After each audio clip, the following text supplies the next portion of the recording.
सबसे पहले तो इसके लिए अरविंद केजरीवाल जी को बधाई देना चाहता हूँ। अरविंद केजरीवाल जी ने कम से कम अपना एक वादा तो पूरा करके दिखाया। अरविंद केजरीवाल जब राजनीति में आए थे उन्होंने ये कहा था मैं इस देश की राजनीति को बदलने आया हूँ, और इस देश की राजनीति को उन्होंने वाकई बदल दिया है।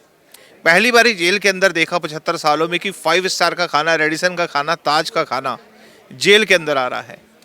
तो अरविंद केजरीवाल जी ने जो वादा किया था कि मैं इस देश की राजनीति को बदलने आया हूँ, वाकई उन्होंने वो करके दिखाया। मैं इसलिए उनको बधाई देता हूँ। बीजेपी और ना बीजेपी का कोई सवाल ही नहीं उठता। जो चीज़ वीडियो के ऊपर दिख रही है वो तो पूरा देश देख रहा है। कोई वीडियो भारतीय जनता पार्टी ने थोड़ी बनाई है। तिहाड़ जेल के सीसीटीवी का वीडियो है। तिहाड़ जेल केजरीवाल के अंडर आता है। तिहाड़ जेल केजरीवाल को रिपोर्टिंग करता है। एमसीडी की सैलरी इसीलिए रोकेगी, केंद्र सरकार दिल्ली सरकार को फंड देता है। दिल्ली सरकार का ये काम था, वो एमसीडी का पैसा था, वो केजरीवाल जी के घर का पैसा नहीं था। उन्होंने वो फंड देना ही देना था। वो एमसीडी के लिए फंड दिया गया था। जिस फंड को उन्होंने रोका वो इसलिए रोका क्योंकि वो चाहते नहीं थे कि दिल्ली के एमसीडी काम करे, लेकिन अब वो चाह के भी इसको रोक नहीं पाएंगे। एमसीडी चुनावों को लेकर किस तरीके से देख रहे हैं, कितनी चुनौती है? जनता पार्टी चौथी बार विजय होके आ रही है और 200 से ज्यादा सीटें जीतेगी। सर वो तो कह रहे हैं कि बीजेपी ने 15 साल में कोई काम नहीं किया, व्यवस्था जो है वो बेकार। तो उनको अपना जवाब दे देना चाहिए कि उन्होंने 8 साल के अंदर वो सत्ता में उन्होंने क्या किया। 2 साल में तो वैसे ही अभी 2 साल बाद चुनाव है, तो वो यहाँ से खुद ही चले जाएंगे तो दुगना काम कैसे करेंगे। नमस्कार, स्वागत है आपका हमारे चैनल पर। दिल्ली के स्वास्थ्य मिनिस्टर सत्येंद्र जैन की दिन प्रतिदिन जिस तरीके से तिहाड़ जेल से आए दिन नए वीडियो सामने आ रहे हैं। पहले एक बार मसाज की वीडियो सामने आई तो एक नया वीडियो सामने आया है जिसमें सत्येंद्र जैन को दिल्ली सरकार की तरफ से 5 स्टार का खाना जो है वो मुहैया कराया जा रहा है। इस पूरे मामले पर बात करते हैं। हमारे साथ मौजूद हैं भारतीय जनता पार्टी के नेता तजिंदर पाल सिंह बग्गा जी। सर किस तरीके से देख रहे हैं? आम आदमी पार्टी कहती है वीआईपी कल्चर खत्म करने आए थे, आज उनके नेता ही वीआईपी कल्चर में जी रहे हैं, वो भी जेल में। देखिए, मैं सबसे पहले तो इसके लिए अरविंद केजरीवाल जी को बधाई देना चाहता हूँ। अरविंद केजरीवाल जी ने कम से कम अपना एक वादा तो पूरा करके दिखाया। अरविंद केजरीवाल जब राजनीति में आए थे उन्होंने ये कहा था मैं इस देश की राजनीति को बदलने आया हूँ, और इस देश की राजनीति को उन्होंने वाकई बदल दिया है। इस देश ने आज़ादी के 75 साल बाद पहली बार एक वीडियो देखा कि जेल के अंदर से किसी अपराधी को, किसी भ्रष्टाचार के अंदर बंद मंत्री को मसाज मिल रही है। पहली बार जेल के अंदर देखा 75 सालों में कि 5 स्टार का खाना, रेडिसन का खाना, ताज का खाना जेल के अंदर आ रहा है। तो अरविंद केजरीवाल जी ने जो वादा किया था कि मैं इस देश की राजनीति को बदलने आया हूँ, वाकई उन्होंने वो करके दिखाया। मैं इसलिए उनको बधाई देता हूँ। लेकिन आज देश उनसे ये पूछ रहा है कि अरविंद केजरीवाल ने ये कहा था कि अगर मेरे किसी भी व्यक्ति पे कोई एफआईआर होगी तो मैं उसको तुरंत हटा दूंगा। आज ऐसी क्या मजबूरी है कि आज वो उनके मंत्री 3 महीने से जेल के अंदर है और कोर्ट उनको जमानत नहीं दे रहा, फिर भी उसके खिलाफ वो कोई कार्रवाई नहीं कर रहे, उनको बर्खास्त नहीं कर रहे, और यहाँ तक कि वो इतने मजबूर हैं कि उनको अंदर मसाज और क्या क्या सुविधाएं जो वो मांग रहे हैं, 5 स्टार का खाना और उनकी बिस्लरी का पानी, गद्देदार बेड, सबको दे रहे हैं। तो अरविंद केजरीवाल ऐसे क्या मजबूरी है जो ये करने पर मजबूर है? आज देश उनसे पूछ रहा है क्या सत्येंद्र जैन के पास उनके कोई राज है? क्या सत्येंद्र जैन उनको धमका रहे हैं कि अगर तुम मुझे कोर्ट के ये जेल के अंदर सब सुविधाएं नहीं दोगे तो मैं तुम्हारे राज खोल दूंगा, कि कितना तुमने हिस्सा खाया है वो बता दूंगा? तो आज अरविंद केजरीवाल को ये बताना चाहिए। सर एक तरफ वो खाना मुहैया कराया जा रहा है, मसाज दी जा रही है, वहीं दूसरी तरफ सवाल ये भी है कि आम आदमी पार्टी की तरफ से हमेशा ही सत्येंद्र जैन को बेगुनाह बताया जाता है। अभी कुछ दिन पहले कॉन्क्लेव में दिल्ली के मुख्यमंत्री अरविंद केजरीवाल ने कहा कि सत्येंद्र जैन क्यों जेल में है ये आज तक किसी को भी नहीं पता कि क्या आरोप है उनके ऊपर। नहीं तो फिर उनको तो कोर्ट में जाना चाहिए, या तो वो इस देश के लोकतंत्र पे विश्वास नहीं रखते हैं। अगर उनको लगता है कि किसी को पता नहीं है तो कोर्ट में जाए और ले ले जमानत। वो तो लोअर कोर्ट में गए, हाई कोर्ट में गए, सुप्रीम कोर्ट में गए, किसी भी कोर्ट ने उनको जमानत नहीं थी, और उन्होंने कहा कि इन पे इतने गंभीर आरोप है मनी लॉन्ड्रिंग के कि उनको जमानत नहीं दी जा सकती। अगर उनको जमानत दी जाती है तो बाहर आके उन सबूतों को मिटाने का काम कर सकती है। कोर्ट का बयान है, इसलिए उन्होंने कोर्ट ने उनको देने से इनकार कर दिया।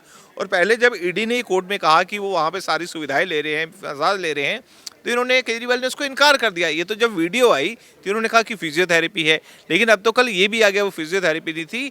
एक व्यक्ति, एक अपराधी जिसने अपनी बेटी का, नाबालिग बेटी का रेप किया था, उससे मसाज ली जा रही थी। ये तो कल सभी मीडिया ने दिखा दिया।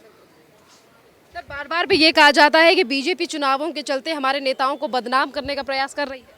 नहीं, मुझे लगता है कि इसमें बीजेपी और ना बीजेपी का कोई सवाल ही नहीं उठता। जो चीज़ वीडियो के ऊपर दिख रही है वो तो पूरा देश देख रहा है।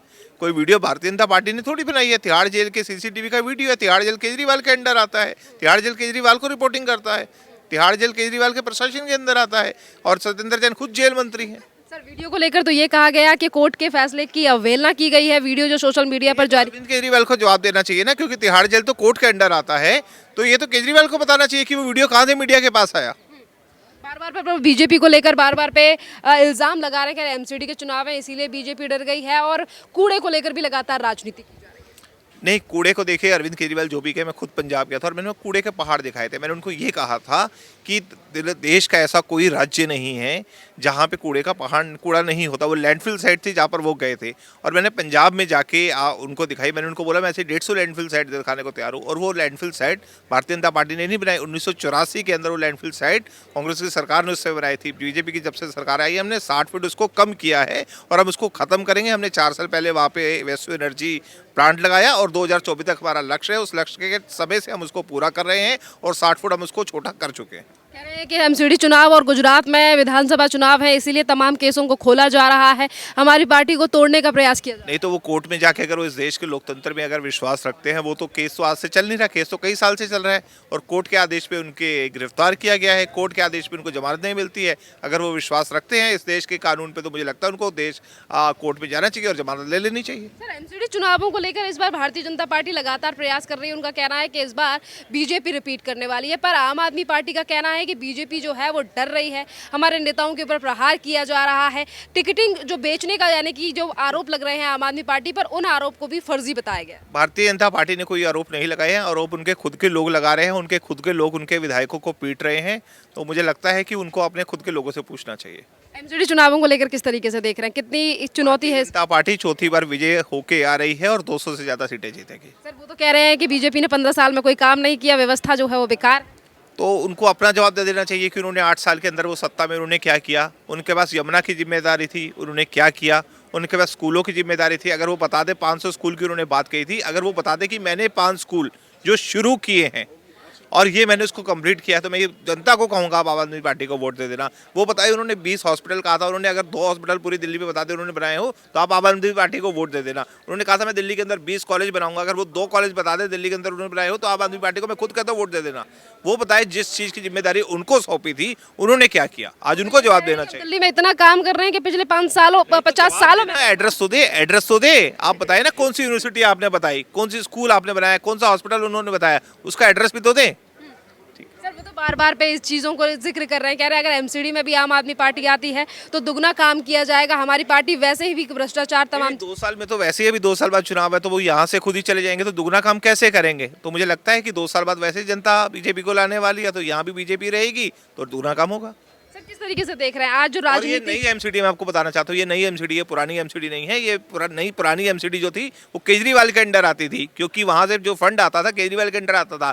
26,000 करोड़ रुपए उन्होंने नहीं दिया। ये नई एमसीडी सीधा केंद्र सरकार के अंडर आएगी और इसको सीधा फंड भी केंद्र सरकार से मिलेगा। इसलिए जो काम को केजरीवाल ने पिछले 8 साल से रोकने का प्रयास किया है, अब कोई भी काम रुक नहीं पाएगा। Thank you. जनता का एक सवाल है कि आज जितने भी हम सर्वे कर रहे हैं लोगों के पास जा रहे हैं, सर एक और सवाल है कि जो जनता है वो ये कह रही है कि इस बार एमसीडी में 15 साल से भारतीय जनता पार्टी है, पर जिस तरीके से एमसीडी कर्मचारियों की सैलरी रोकी गई है तो उस पर भी आम आदमी पार्टी राजनीति। एमसीडी की सैलरी इसीलिए रोकेगी, केंद्र सरकार दिल्ली सरकार को फंड देता है। दिल्ली सरकार का ये काम था, वो एमसीडी का पैसा था, वो केजरीवाल जी के घर का पैसा नहीं था।